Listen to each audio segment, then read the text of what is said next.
नमस्कार, मैं हूं तुषार और आप देख रहे हैं खबर 100। आइए रुख करते हैं आज की खबरों की ओर, पर उससे पहले एक नजर आज की हेडलाइंस पर।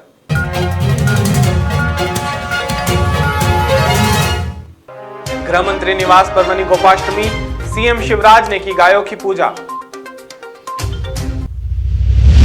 गो कैबिनेट पर बोले पीसी शर्मा ने साधा भाजपा पर निशाना। इंदौर में रात को लगा कर्फ्यू, कुछ क्षेत्रों में दिखा कर्फ्यू का असर। भलाई समाज ने उठाई दलित आदिवासी परिवारों के लिए आवास।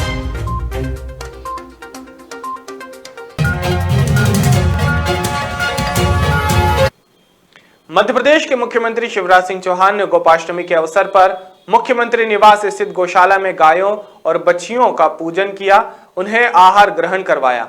साथ ही अपने बयान में गायों के महत्व के बारे में भी कई बातें कही। आइए आपको भी सुनाते हैं कि मध्य प्रदेश के मुख्यमंत्री शिवराज सिंह चौहान ने अपने बयान में क्या कहा। गोपाष्टमी है, आज के दिन ही भगवान श्री कृष्ण और बलराम जी गऊओं को चराने पहली बार घर से जंगल में निकले थे और मैंने भी गौ पूजा की है। गाय हमारी श्रद्धा और आस्था का केंद्र है, लेकिन केवल श्रद्धा और आस्था नहीं, आत्मनिर्भर मध्य प्रदेश हम बनाने जा रहे हैं। आर्थिक स्वावलंबन का एक पाया भी गाय बन सकती है। तीन चीजें प्रथम दृष्टया मुझे लगती है। एक, कुपोषण अगर दूर करना है तो गाय का दूध अमृत का काम करता है। हमने अति कुपोषित बच्चों को दूध देने की व्यवस्था की है। गाय का दूध अमृत है, ये मैंने विज्ञान भी कहता है। और इसलिए गो दूध से हम अपनी आने वाली पीढ़ी को, अपने बच्चों को स्वस्थ करें। गोदुग्ध तो अमृत है ही, लेकिन गोबर का उपयोग करके विशेषकर दो चीजें। एक, केमिकल फर्टिलाइजर के कारण हम जो आज अन्न का सेवन कर रहे हैं वो विषाक्त है। जैविक खेती और विशेषकर गोबर पर आधारित जो खाद है उसका उपयोग करके हम धीरे धीरे इस विषाक्त अन्न से मुक्त हो सकते हैं। मैं जानता हूं कि एकदम ये काम नहीं होगा, लेकिन गाय के गोबर से या गोबर से बनी खाद, गाय के साथ साथ पशुधन भी शामिल है, गाय हो, बैल हो, बछड़ा हो, अन्य पशु हो, वो हमारी जमीन के लिए अमृत का काम करेगा, भूमाता के लिए अमृत का काम। हाल ही में कांग्रेस के पूर्व मंत्री पीसी शर्मा ने अपने बयान में कई बातें की। पीसी शर्मा ने गौ संरक्षण और गौ कैबिनेट की बैठक को लेकर कहा कि इस काम की शुरुआत कमलनाथ जी ने पहले ही कर दी थी। साथ ही कहा कि ना ही 15 सालों में भारतीय जनता पार्टी ने कुछ किया है, ना ही अभी 6-7 महीनों में कुछ किया है। जिसके बाद पीसी शर्मा ने कहा कि आगर मालवा में आप देख सकते हैं कि किस तरह से वहां पर स्थिति जन्मी है। वहां 10 से ज्यादा गौमाताओं की जान चली गई है। साथ ही कोरोना के बढ़ते मामलों पर कहा कि कमलनाथ जी जब तक सरकार में रहे तब तक कोविड केस नहीं था, लॉकडाउन बहुत पहले लगा देना चाहिए था, इंटरनेशनल फ्लाइट बंद करनी चाहिए थी, वो सब इन्होंने नहीं किया। साथ ही कहा कि निःशुल्क इलाज, निःशुल्क टेस्टिंग होनी चाहिए। इसी के साथ पीसी शर्मा ने भाजपा पर कई और आरोप लगाए। कोविड-19 के मामले में मैंने पहले भी कहा कि चाहे वो केंद्र सरकार हो या मध्य प्रदेश की बीजेपी की सरकार, कमलनाथ जी जब तक मुख्यमंत्री रहे एक कोविड केस नहीं था मध्य प्रदेश में। बीजेपी की सरकार आई और ये हैंडल नहीं कर पाई, कैसे हैंडल करना था। और लॉकडाउन जब लगाया गया था उससे बहुत पहले लगना था, 1 आध महीने पहले। इंटरनेशनल फ्लाइट बंद करना थी, सब नहीं किया। उस समय तो वो जमातों की बात करते रहे। अब जब मामले सीरियस हुए ये सब बातें भूल गए। आज ही समाचार पत्रों में आया कि संसदीय समिति ने कहा है कि कोविड-19 के नाम पे अस्पतालों में लूट हो रही है, ऑक्सीजन मिल नहीं रही है। हमारा कहना है कि कोविड-19 सरकार लेके आई है, ये रोक नहीं पाई, इसलिए निःशुल्क इलाज, निःशुल्क टेस्टिंग ये सब होना चाहिए, ऑक्सीजन मिलना चाहिए। और अगर आप सब चीज़ों में लिमिट कर रहे हो तो ये व्यवसाय फिर ठप होगा। लोगों की नौकरियां पहले ही चली गई इन लॉकडाउन के पीरियड में।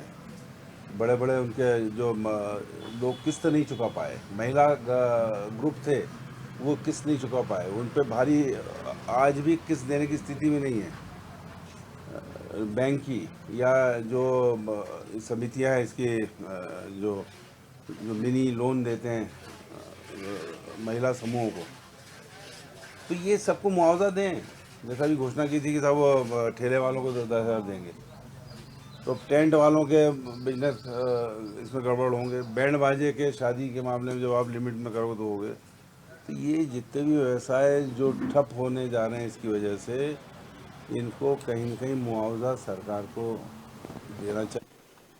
कोरोना संक्रमण के बढ़ते मामलों को देखते हुए प्रशासन ने इंदौर समेत 5 जिलों में रात 10 बजे से सुबह 5 बजे तक का कर्फ्यू लगा दिया है। लेकिन शनिवार यानी पहले दिन इंदौर शहर के कई इलाकों में इसका मिला जुला असर दिखाई दिया। पहले दिन न पुलिस ने सख्ती दिखाई, न लोगों ने स्वेच्छा से कर्फ्यू का पालन किया, जिसके चलते देर रात तक लोग सड़कों पर घूमते नजर आए।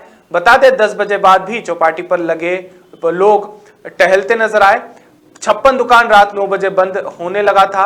वहीं मील क्षेत्रों में भी इसका मिला जुला असर दिखाई दिया। शहर की सभी मेडिकल दुकानों को इससे बाहर रखा गया है, जिसके चलते वे सभी चालू रही। शहर में पिछले कुछ दिनों से कोरोना पॉजिटिव मरीजों की बढ़ती संख्या को देखते हुए राज्य शासन ने शुक्रवार को ही आदेश जारी कर दिए थे, जिसके बाद कलेक्टर ने आदेश जारी कर इसके सख्ती से पालन करवाने की बात कही है। आदेश में कहा गया है कि कर्फ्यू समयावधि में अत्यंत आवश्यक कार्य होने पर ही घर से बाहर लोग निकलें। कर्फ्यू का पालन किस तरह से पुलिस करवा रही है सर? देखिए, गृह विभाग का नया आदेश जारी हुआ है दिनांक 21 तारीख से 21/11/2020 से रात की 10 बजे से सुबह 6 बजे तक रात्रिकालीन कर्फ्यू रहेगा, जिसमें जो प्रतिष्ठान है वो बंद रहेंगे। इस संबंध में जो सभी बीडों को आदेश दिए गए हैं, सभी थाना प्रभारियों को आदेश दिए गए हैं कि अपने अपने थाना क्षेत्र में जो प्रतिष्ठान है उनको समय पर बंद कराएं। और इस संबंध में लगातार आप देख रहे हैं मूवमेंट जारी है पुलिस का, और हिदायत दी जा रही है प्रतिष्ठानों को समय बंद कराएं। सर, कोई उल्लंघन करने वालों पर अभी चूँकि आज पहला दिन है और समझाइश दी जा रही है लोगों को, ताकि वो समय पे लोगों को मैसेज भी पहुँच जाए इस संबंध में, और वो अपने सुवासरा के घसोई रोड पर बने चमत्कारी खाकरा वाले बालाजी मंदिर तक रोड की सुविधा नहीं थी, और इस ओर ध्यान देते हुए सेन समाज के वरिष्ठ वल्लभ देवड़ा ने घसोई रोड खाकरा वाले बालाजी मंदिर तक डामरीकरण रोड निर्माण के लिए जो मन्नत की थी कि जब तक रोड नहीं बनेगा वे दाढ़ी मूछ नहीं बनवाएंगे, वे अब पूरी हो गई है। बता दें, मंत्री हरदीप सिंह डंग ने रोड का भूमि पूजन कर सड़क के डामरीकरण का काम शुरू करवा दिया है। निवाड़ी कोतवाली क्षेत्र के ग्राम पोहा के पास बरुआ नाले में पानी में तैरता हुआ एक व्यक्ति का शव मिला है। शव पोहा के निवासी चेनू प्रजापति का है। चेनू प्रजापति अपने घर से पिछले 15 दिनों से लापता था। निवाड़ी कोतवाली पुलिस ने चेनू प्रजापति की गुमशुदगी का मामला दर्ज किया था। फिलहाल अभी निवाड़ी कोतवाली पुलिस मामले की जांच कर रही है। अखिल भारतीय बलाई महासंघ ने कोरोना महामारी को देखते हुए अखिल भारतीय महासंघ के सभी पदाधिकारियों की सहमति से महामहिम राष्ट्रपति, राज्यपाल और मुख्यमंत्री को डिजिटल और स्पीड पोस्ट के माध्यम से ज्ञापन प्रेषित किया है। ज्ञापन में बालाघाट में 14 दलित आदिवासी परिवारों के बहिष्कार को लेकर कड़ा विरोध दर्ज किया गया और संबंधित व्यक्तियों को न्यायालय से सजा और कार्यवाही की मांग की गई।